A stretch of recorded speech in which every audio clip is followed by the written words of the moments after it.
Hi friends, ಹೇಗಿದ್ದೀರಾ? China ದೇಶ ಈಗ ವಿಶ್ವದಲ್ಲೇ ಮೋಸ್ಟ್ ಹೈಟೆಕ್ ಕಂಟ್ರೀಸ್ ಅಲ್ಲಿ ಟಾಪ್ ಪ್ಲೇಸ್ ಅಲ್ಲಿದೆ.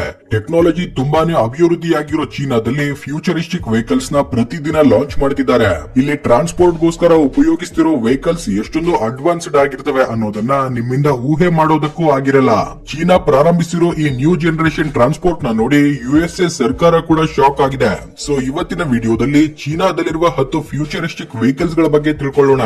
ಇದರಿಂದ ಆಸಕ್ತಿಯಾಗಿರೋ ವಿಡಿಯೋನ ಎಲ್ಲೂ ಸ್ಕಿಪ್ ಮಾಡದೆ ಪೂರ್ತಿಯಾಗಿ ನೋಡಿ. ವಿಡಿಯೋ ಇಷ್ಟವಾದ್ರೆ ಲೈಕ್ ಮಾಡಿ.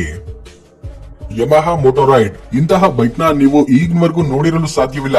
ಈ ಬೈಕ್ ನ ಆಶ್ಚರ್ಯಗೊಳಿಸುವ ವಿಷಯ ಏನೆಂದ್ರೆ ಇದು ತನ್ನ ಯಜಮಾನನನ್ನ ಕಂಡು ಹಿಡಿಯುತ್ತೆ. ತನ್ನ ಯಜಮಾನನ ಜೊತೆ ಒಂದು ನಾಯಿ ರೀತಿ ವರ್ತಿಸುತ್ತೆ. ಅಂದ್ರೆ ಉದಾಹರಣೆಗೆ ನೀವು ಯಾವ ಕಡೆ ಹೋದ್ರೆ ಆ ಕಡೆ ನಿಮ್ಮ ಹಿಂದೆ ಬರುತ್ತೆ. ಇದು ನಿಮ್ಮ ಕೈ ಸನ್ನೆ ಮುಖಾಂತರ ಕೂಡ ಚಲಿಸುತ್ತೆ.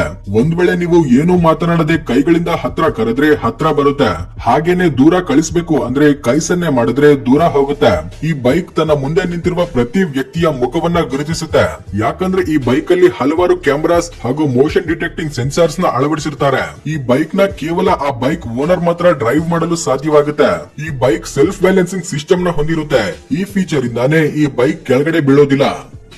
ಹೋಂಡಾ ಮೋಟೋ ಕಾಂಪ್ಯಾಕ್ಟೋ ನೋಡೋದಕ್ಕೆ ತುಂಬಾ ಚಿಕ್ಕದಾಗಿರೋ ಈ ಹೋಂಡಾ ಮೋಟೋ ಕಾಂಪ್ಯಾಕ್ಟೋನ ಹೋಂಡಾ ಕಂಪನಿ ಚೀನಾದಲ್ಲಿ ತಯಾರಿಸಿದೆ.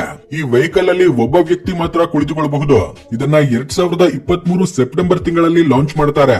ನೋಡೋದಕ್ಕೆ ತುಂಬಾ ಚಿಕ್ಕದಾಗಿರೋದ್ರಿಂದ ಹಾಗೂ ಸುಲಭವಾಗಿ ಡ್ರೈವ್ ಮಾಡಬಹುದಾಗಿರೋದ್ರಿಂದ ಇದನ್ನ ಕೊಂಡುಕೊಳ್ಳಲು ಹಲವಾರು ಜನರು ಆಸಕ್ತಿ ತೋರಿಸ್ತಾರೆ. ಇದರ ಮ್ಯಾಕ್ಸಿಮಮ್ ಸ್ಪೀಡ್ ಗಂಟೆಗೆ 24 ಕಿಲೋಮೀಟರ್. ಇದರ ಬ್ಯಾಟರಿಯನ್ನ ಒಂದು ಸಲ ಪೂರ್ತಿಯಾಗಿ ಚಾರ್ಜ್ ಮಾಡಿದ್ರೆ 35 ರಿಂದ 40 ಕಿಲೋಮೀಟರ್ ವರೆಗೂ ಓಡಿಸಬಹುದು. ಇದರ ಡಿಸೈನ್ ನೋಡೋದಕ್ಕೆ ಸ್ವಲ್ಪ ಭಿನ್ನವಾಗಿರೋದ್ರಿಂದ ಅನೇಕ ಜನರು ಇದನ್ನ ಇಷ್ಟಪಡುತ್ತಿದ್ದಾರೆ. ಇದನ್ನ ಎಲ್ಲಿಗಾದ್ರೂ ಕೂಡ ತುಂಬಾ ಸುಲಭವಾಗಿ ತೆಗೆದುಕೊಂಡು ಹೋಗಬಹುದು. ಇಹ್ಯಾಂಗ್ 2165 ಈ ವೆಹಿಕಲ್ ನ ಡ್ರೋನ್ ಹೆಲಿಕಾಪ್ಟರ್ ಅಂತಾನು ಕರೀಬಹುದು. ಯಾಕಂದ್ರೆ ಇದು ನೋಡಲು ಡ್ರೋನ್ ರೀತಿ ಇರುತ್ತೆ, ಆದ್ರೆ ಹೆಲಿಕಾಪ್ಟರ್ ಆಗಿ ಕೆಲಸ ಮಾಡುತ್ತೆ. ಇದನ್ನ ಚೈನೀಸ್ ಕಂಪನಿಯವರೇ ತಯಾರಿಸಿದ್ದಾರೆ. ಈ ಡ್ರೋನ್ ನ ಚೀನಾದಲ್ಲಿ ಟ್ರಾಫಿಕ್ ನಲ್ಲಿ ಒಂದು ಟ್ಯಾಕ್ಸಿಯಾಗಿ ಉಪಯೋಗಿಸುತ್ತಾರೆ. ಈ ಡ್ರೋನ್ ಗಳನ್ನ ಉಪಯೋಗಿಸೋದ್ರಿಂದ ಟ್ರಾಫಿಕ್ ಅಲ್ಲಿ ನೀವು ಒಂದು ಪ್ಲೇಸ್ ಇಂದ ಮತ್ತೊಂದು ಪ್ಲೇಸ್ ಗೆ ತುಂಬಾ ಸುಲಭವಾಗಿ ಹೋಗಬಹುದು. ಈ ಡ್ರೋನ್ ನ ವಿಶೇಷವಾಗಿ ಕಡಿಮೆ ದೂರವನ್ನ ಕಡಿಮೆ ಸಮಯದಲ್ಲಿ ತಲುಪಲು ತಯಾರಿಸಿದ್ದಾರೆ. ಶೇನ್ ಫ್ರೆಂಡ್ಸ್, ಈ ವೆಹಿಕಲ್ ನ ನೋಡಿದ್ರೆ ಯಾರಾದ್ರೂ ಕೂಡ ಶಾಕ್ ಆಗ್ತಾರೆ. ಯಾಕಂದ್ರೆ ಈ ವೆಹಿಕಲ್ ಕೇವಲ 2 ವೀಲ್ಸ್ ಮೇಲೆ ಮಾತ್ರ ಚಲಿಸುತ್ತೆ. ಆದ್ರೆ ಈ ಆಕಾರದ ವೆಹಿಕಲ್ ಕೇವಲ 2 ವೀಲ್ಸ್ ಮೇಲೆ ಹೇಗೆ ಚಲಿಸುತ್ತೆ ಎಂಬ ಸಂದೇಹ ನಿಮ್ಗೆ ಬಂದಿರಬಹುದು. ಆದ್ರೆ ಇದರಲ್ಲಿರುವ ಸೆಲ್ಫ್ ಬ್ಯಾಲೆನ್ಸಿಂಗ್ ಸಿಸ್ಟಮ್ ನ ಕಾರಣದಿಂದ ಇದು ತನ್ನಷ್ಟಕ್ಕೆ ತಾನೇ ಬ್ಯಾಲೆನ್ಸ್ ಆಗ್ತಾ ಚಲಿಸುತ್ತೆ. ಇದು ರಸ್ತೆ ಮೇಲೆ ಚಲಿಸುವಾಗ ನೋಡೋದಕ್ಕೆ ತುಂಬಾ ಚಿಕ್ಕದಾಗಿ ಕಾಣಿಸಬಹುದು, ಆದ್ರೆ ಇದರಲ್ಲಿ 5 ಜನರು ಸುಲಭವಾಗಿ ಕೂಡಬಹುದು. ಇದರ ಸೆಲ್ಫ್ ಬ್ಯಾಲೆನ್ಸಿಂಗ್ ಸಿಸ್ಟಮ್ ನಿಜವಾಗ್ಲೂ ಟಾಪ್ ಲೆವೆಲ್ ಅಲ್ಲಿ ಇರುತ್ತೆ. ಇದರಿಂದ ಈ ಕಾರ್ ಇತರೆ ವೆಹಿಕಲ್ಸ್ ಗಿಂತ ತುಂಬಾ ಯೂನಿಕ್ ಆಗಿ ಕಾಣಿಸುತ್ತೆ. ಹಾಗೇನೆ ಈ ಕಾರ್ ಇತರೆ ಕಾರ್ ಗಳಂತೆ ತುಂಬಾ ದೊಡ್ಡದಾಗಿರೋದಿಲ್ಲ. ಇದರಿಂದ ಇದನ್ನ ಟರ್ನ್ ಮಾಡುವಾಗ ಪಾರ್ಕಿಂಗ್ ಮಾಡುವಾಗ ಯಾವುದೇ ಸಮಸ್ಯೆ ಉಂಟಾಗೋದಿಲ್ಲ. ಗ್ಯಾಕ್ ಪ್ರೆಸೆಂಟ್ಸ್ ಗೋವ್ ನೀವು ನೋಡ್ತಿರೋ ಈ ಅದ್ಭುತವಾದ ವೆಹಿಕಲ್ ನ ಚೀನಾದ ಗ್ಯಾಕ್ ಕಂಪನಿ ತಯಾರಿಸುತ್ತಿದೆ. ಇದು ಈಗಿನವರೆಗೂ ವಿಶ್ವದಲ್ಲಿರುವ ಅತ್ಯಂತ ಮಾಡರ್ನ್ ವೆಹಿಕಲ್ಸ್ ಅಲ್ಲಿ ಒಂದಾಗಿದೆ.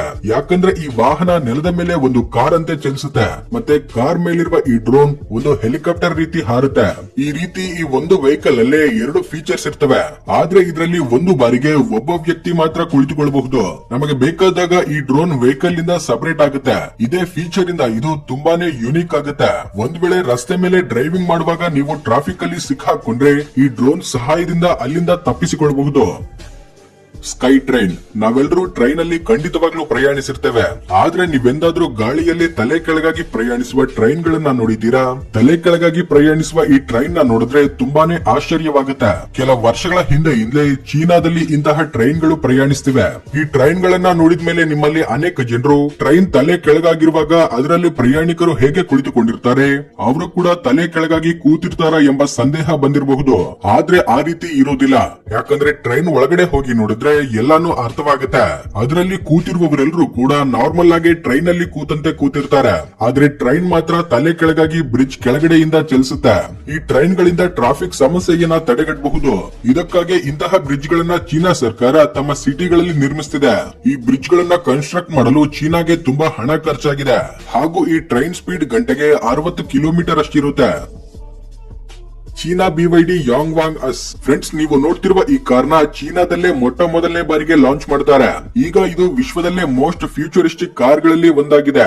ಇದು ಕೇವಲ ಲಕ್ಸುರಿ ಕಾರ್ ಮಾತ್ರವಲ್ಲ, ಇದರಲ್ಲಿರುವ ಫೀಚರ್ಸ್ ಕೂಡ ಅತ್ಯದ್ಭುತವಾಗಿರ್ತವೆ. ಈ ಕಾರಲ್ಲಿರೋ ಹೈಡ್ರಾಲಿಕ್ ಸಿಸ್ಟಮ್ ಇಂದ ಕಾರ್ನ ಕೆಳಗಿಂದ 150 mm ವರೆಗೂ ಮೇಲಕ್ಕೆ ಎತ್ತಬಹುದು. ಆಗ ಇದರ ಗ್ರೌಂಡ್ ಕ್ಲಿಯರೆನ್ಸ್ ಮತ್ತಷ್ಟು ಹೆಚ್ಚಾಗುತ್ತೆ. ಹಾಗೇನೆ ನಾರ್ಮಲ್ ಕಾರಲ್ಲಿ ಯು ಟರ್ನ್ ತೆಗೆದುಕೊಳ್ಳಲು ನಿಮಗೆ ತುಂಬಾ ಸ್ಥಳ ಬೇಕಾಗುತ್ತೆ. ಆದ್ರೆ ಈ ಕಾರಲ್ಲಿ ಟರ್ನ್ ತೆಗೆದುಕೊಳ್ಳಲು ಹೆಚ್ಚು ಸ್ಥಳ ಬೇಕಾಗಿಲ್ಲ. ಯಾಕಂದ್ರೆ ಈ ಕಾರ್ ನಿಂತ ಸ್ಥಳದಿಂದಾನೇ 360 ಡಿಗ್ರಿ ವರೆಗೂ ಸುಲಭವಾಗಿ ತಿರುಗುತ್ತೆ. ಹಾಗೇನೆ ಈ ಕಾರ್ ನೀರಿನ ಮೇಲೆ ಕೂಡ ಪ್ರಯಾಣಿಸುತ್ತೆ. ಇದು 1 ಮೀಟರ್ ಅಷ್ಟು ಆಳವಾಗಿರೋ ನೀರಲ್ಲೂ ಕೂಡ ಚಲಿಸುತ್ತೆ. ಈ ಫ್ಯೂಚರಿಸ್ಟಿಕ್ ಕಾರ್ ಅತ್ಯವಶ್ಯಕವಾದ ಸಮಯದಲ್ಲಿ ತುಂಬಾ ಚೆನ್ನಾಗಿ ಉಪಯೋಗವಾಗುತ್ತೆ. ನೀವು ಯಾವುದಾದ್ರೂ ಚಿಕ್ಕ ಹೊಳೆಯನ್ನ ದಾಟುವ ಸ್ಥಿತಿಯಲ್ಲಿದ್ದಾಗ ಈ ಕಾರ್ ನಿಮ್ಮನ್ನ ಆ ಹೊಳೆಯಿಂದ ಸುಲಭವಾಗಿ ದಾಟಿಸುತ್ತೆ. ಈ ಕಾರ್ ನೀರಲ್ಲಿ ಇಳಿದ ತಕ್ಷಣವೇ ಈ ಕಾರಲ್ಲಿರೋ ಸ್ವಿಮ್ಮಿಂಗ್ ಸಿಸ್ಟಮ್ ಆಟೋಮೆಟಿಕ್ ಆಗಿ ಆಕ್ಟಿವೇಟ್ ಆಗುತ್ತೆ. ಇದರಲ್ಲಿರುವ ವಿಂಡೋಸ್ ಆಟೋಮೆಟಿಕ್ ಆಗಿ ಲಾಕ್ ಆಗ್ತವೆ. ಹಾಗೇನೆ ವೆಂಟಿಲೇಷನ್ ಗೋಸ್ಕರ AC ಕೂಡ ಆನ್ ಆಗುತ್ತೆ. ಇನ್ನು ಈ ಫ್ಯೂಚರಿಸ್ಟಿಕ್ ಕಾರ್ ಚೀನಾ ಮಾರ್ಕೆಟ್ ಅಲ್ಲಿ 50 ಲಕ್ಷದಿಂದ 58 ಲಕ್ಷ ರೂಪಾಯಿವರೆಗೂ ಇರುತ್ತೆ. ಎಕ್ಸ್ಪ್ಯಾಂಗ್ X3 ಹೆವಿ ಟ್ರಾಫಿಕ್ ಇಂದ ಹೊರಬರಲು ಈ ಎಕ್ಸ್ಪ್ಯಾಂಗ್ X3 ಉಪಯೋಗವಾಗುತ್ತೆ. ನೋಡೋದಕ್ಕೆ ತುಂಬಾ ಅಟ್ರಾಕ್ಟಿವ್ ಆಗಿರುವ ಈ ವೆಹಿಕಲ್ ನೆಲದ ಮೇಲೇನೂ ಚಲಿಸುತ್ತೆ ಮತ್ತೆ ಗಾಳಿಯಲ್ಲೂ ಹಾರುತ್ತೆ. ಇದೇ ಕಾರಣದಿಂದ ಈ ಕಾರ್ ತುಂಬಾ ಪ್ರತ್ಯೇಕವಾಗುತ್ತೆ. ಇದರ ಮ್ಯಾಕ್ಸಿಮಮ್ ಸ್ಪೀಡ್ ಗಂಟೆಗೆ 130 ಕಿಲೋಮೀಟರ್. ಹಾಗೇನೆ ಇದು ಸರಿಸುಮಾರು 35 ನಿಮಿಷಗಳವರೆಗೂ ಗಾಳಿಯಲ್ಲಿ ಹಾರಬಲ್ಲದು. ನಿಯೋ ET9 ಇದು ಚೀನಾದಲ್ಲಿ ಲಾಂಚ್ ಆಗಿರೋ ಮತ್ತೊಂದು ಎಲೆಕ್ಟ್ರಿಕ್ ವೆಹಿಕಲ್ ಆಗಿದೆ. ವಾಸ್ತವವಾಗಿ ಇದನ್ನ ನೋಡಿದ ತಕ್ಷಣವೇ ಯಾರಾದ್ರೂ ಕೂಡ ಇದಕ್ಕೆ ಫ್ಯಾನ್ ಆಗ್ತಾರೆ. ಯಾಕಂದ್ರೆ ಇದರ ಲುಕ್ ಅಷ್ಟೊಂದು ಸ್ಟನ್ನಿಂಗ್ ಆಗಿರುತ್ತೆ.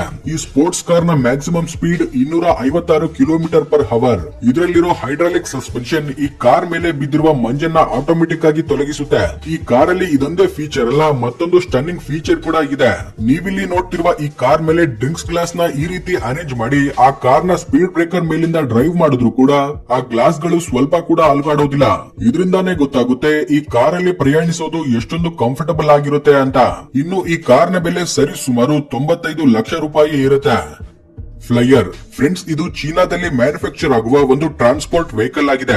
ಇದರಲ್ಲಿ ನೀವು ಕುಳಿತುಕೊಳ್ಳೋದೊಂದೇ ಅಲ್ಲದೆ ನಿಮ್ಮ ಲಗೇಜ್ ನ ಕೂಡ ಇಟ್ಕೊಂಡು ತುಂಬಾ ಸುಲಭವಾಗಿ ಒಂದು ಸ್ಥಳದಿಂದ ಮತ್ತೊಂದು ಸ್ಥಳಕ್ಕೆ ಹೋಗಬಹುದು. ಇದರ ರೇಂಜ್ ಕೂಡ ಒಂದು ನಾರ್ಮಲ್ ಡ್ರೋನ್ ಗಿಂತ ತುಂಬಾನೇ ಹೆಚ್ಚಾಗಿರುತ್ತೆ. ಹಾಗೇನೆ ಲ್ಯಾಂಡಿಂಗ್ ಮಾಡುವುದಕ್ಕೆ ತುಂಬಾ ಸ್ಥಳ ಕೂಡ ಬೇಕಾಗಿಲ್ಲ.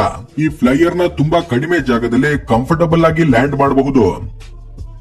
ರ್ಯಾಪ್ಟರ್ ನೋಡೋದಕ್ಕೆ ಚಿಕ್ಕದಾಗಿ ವಿಶೇಷವಾಗಿ ಕಾಣಿಸ್ತಿರುವ ಈ ರ್ಯಾಪ್ಟರ್ ವೆಹಿಕಲ್ ನ ಜಪಾನ್ ಕಂಪನಿ ಕಂಡು ಹಿಡಿದ್ರು ಕೂಡ ಇದರ ಮ್ಯಾನುಫ್ಯಾಕ್ಚರಿಂಗ್ ನ ಚೀನಾದಲ್ಲೇ ಮಾಡ್ತಿದ್ದಾರೆ. ಈ ಎಲೆಕ್ಟ್ರಿಕ್ ವೆಹಿಕಲ್ ನ ಯುನಿಕ್ ಡಿಸೈನ್ ನ ಕಾರಣದಿಂದ ಅನೇಕ ಜನರು ಇದನ್ನ ಇಷ್ಟಪಡ್ತಿದ್ದಾರೆ. ಇದರಲ್ಲಿ 3 ವೀಲ್ಸ್ ಇರ್ತವೆ. ಮುಂದೆ 2 ಚಕ್ರಗಳು, ಹಿಂದೆ 1 ಚಕ್ರ ಇರುತ್ತೆ. ಹಾಗೇನೆ ಇದನ್ನ 2 ಪಾರ್ಟ್ಸ್ ಆಗಿ ಡಿವೈಡ್ ಮಾಡಿ ಆಮೇಲೆ ಸುಲಭವಾಗಿ ಫಿಟ್ ಮಾಡಬಹುದು. ಇದರಲ್ಲಿರೋ ಬ್ಯಾಟರಿ ಸಹಾಯದಿಂದ ಇದು 50 ಕಿಲೋಮೀಟರ್ ವರೆಗೂ ಪ್ರಯಾಣಿಸುತ್ತೆ. ಮತ್ತೊಂದು ವಿಶೇಷತೆ ಏನಂದ್ರೆ ಇದನ್ನ 100 km/h ಸ್ಪೀಡ್ ನಲ್ಲಿ ಚಲಿಸಬಹುದು. ಇದನ್ನ ಯಾವುದೇ ಸಿಟಿಯಲ್ಲಾದ್ರೂ ಎಂತಹ ಟ್ರಾಫಿಕ್ ಅಲ್ಲಾದ್ರೂ ಉಪಯೋಗಿಸಬಹುದು. ಹಾಗೇನೆ ಈ ವೆಹಿಕಲ್ ನ ಡ್ರೈವ್ ಮಾಡಲು ಯಾವುದೇ ಡ್ರೈವಿಂಗ್ ಲೈಸೆನ್ಸ್ ನ ತೆಗೆದುಕೊಳ್ಳುವ ಅವಶ್ಯಕತೆ ಇರೋದಿಲ್ಲ. ನೋಡಿದ್ರಲ್ವಾ ಫ್ರೆಂಡ್ಸ್, ಈ ಫ್ಯೂಚರಿಸ್ಟಿಕ್ ವೆಹಿಕಲ್ಸ್ ಬಗ್ಗೆ ನಿಮ್ಮ ಅಭಿಪ್ರಾಯ ಏನು ಅನ್ನೋದನ್ನ ಕಮೆಂಟ್ ಮುಖಾಂತರ ತಿಳಿಸಿ. ವಿಡಿಯೋ ಇಷ್ಟವಾಗಿದ್ರೆ ಲೈಕ್ ಮಾಡಿ, ಶೇರ್ ಮಾಡಿ, ನಮ್ಮ ಚಾನೆಲ್ ನ ಸಬ್ಸ್ಕ್ರೈಬ್ ಆಗಿ. Thanks for watching.